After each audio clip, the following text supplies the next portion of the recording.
geforscht und hast Bücher angeschaut. Auf was bist du gestoßen, was dich interessiert hat? Ich habe mich natürlich interessiert, was so eine Krankheit macht, wenn man die heilen kann, wenn man sie nicht heilen kann, wie lange es geht im Durchschnitt etc. Und habe dann geschaut, welche Gruppe forscht auf diesem Gebiet für die Non-Hodgkin-Lymphom.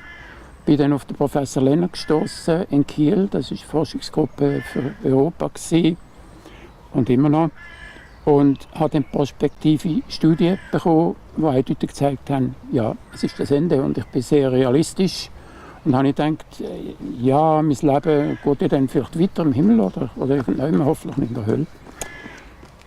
Und wenn man so realistisch ist und nicht den Glauben hat, ist es viel, viel schwieriger zu sterben. Das ist mir ganz sicher. Oder zu wissen, man muss sterben. Und für mich war es ganz klar gewesen, wenn jemand mir damals gesagt hätte, was ich jetzt machen wollte, dann hätte ich natürlich ihm nicht gesagt, das ist ein Blödsinn, sondern ich hätte einfach gedacht, ja, in 2,5 Jahren ist er tot, das geht nicht. Oder?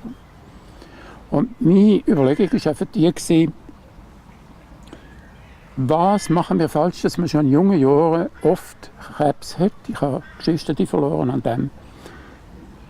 Und bin dann darauf gestoßen, wir sind die einzige Spezies, die kocht. Und wir sind seit Milliarden von Jahren und wir als Vormensch oder Primat Millionen von Jahren ohne gekochte Nahrung gewesen. Der ganze Organismus ist gebaut nach dem, was eine Spezies hat. Tut sich also spezialisieren, braucht aber Millionen von Jahren. Und das war die Überlegung gewesen, also nicht irgendeine Überlegung, welche Richtung könnte ich machen, was könnte ich machen, sondern ich habe dann den Ärzten gesagt, für die kurze Zeit lasse ich mich nicht behandeln, ich will etwas ausprobieren und das mache ich. Aber ich habe nicht den Glauben daran. Ich hätte vorher gelacht, sogar wenn mir jemand das gesagt hat. Ich meine nicht ausgelacht, sondern innerlich denkt, das geht nicht, funktioniert nicht. Ich kann auch nicht sagen, das war jetzt Rohkost gewesen.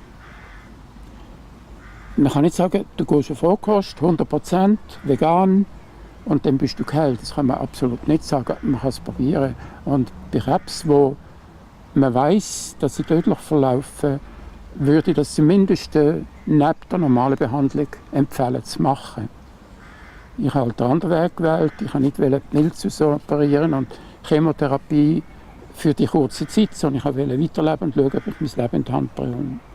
Das ist mir dann schlussendlich gelungen.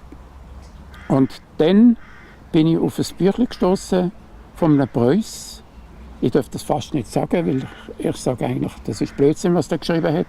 Aber damals hat mir das Eindruck gemacht, ich dachte, halt, der Körper hat noch viel grösseren Eindruck, wenn der jetzt einmal eine Zeit lang nichts bekommt.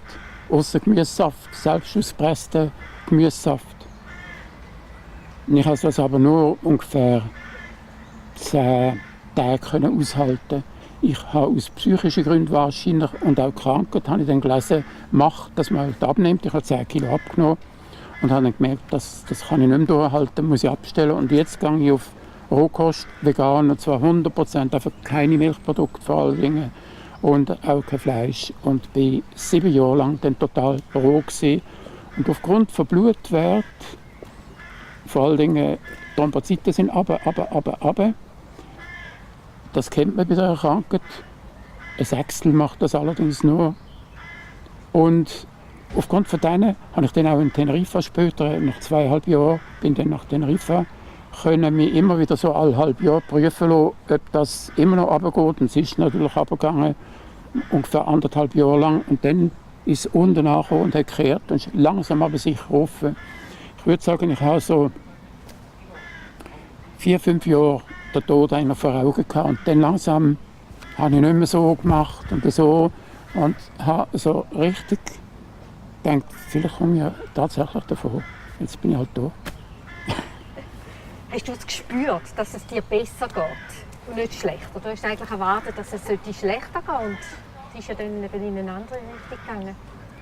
Als ich Rohkost angefangen habe, zuerst eben das Fasten, dann Rohkost, dann ist es nicht lang gegangen, dass es einfach irgendwie habe gemerkt, ich schlafe besser.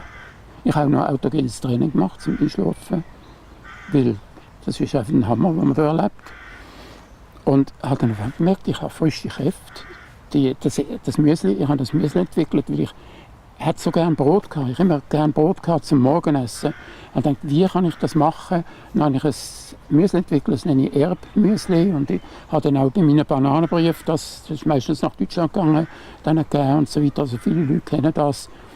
Und das hat so viel Kräfte gebracht, das ist verrückt. Und dann ist es mir so gut gegangen, dass ich eigentlich wieder, ich habe einen Verlag gegründet, habe eine Zeitschrift, im 79 ist sie dann rausgekommen, also sehr rasch, nachdem ich im 78 krank war, über Kleincomputer, die sind frisch gewesen, die IBM war noch nicht auf dem Plan gewesen.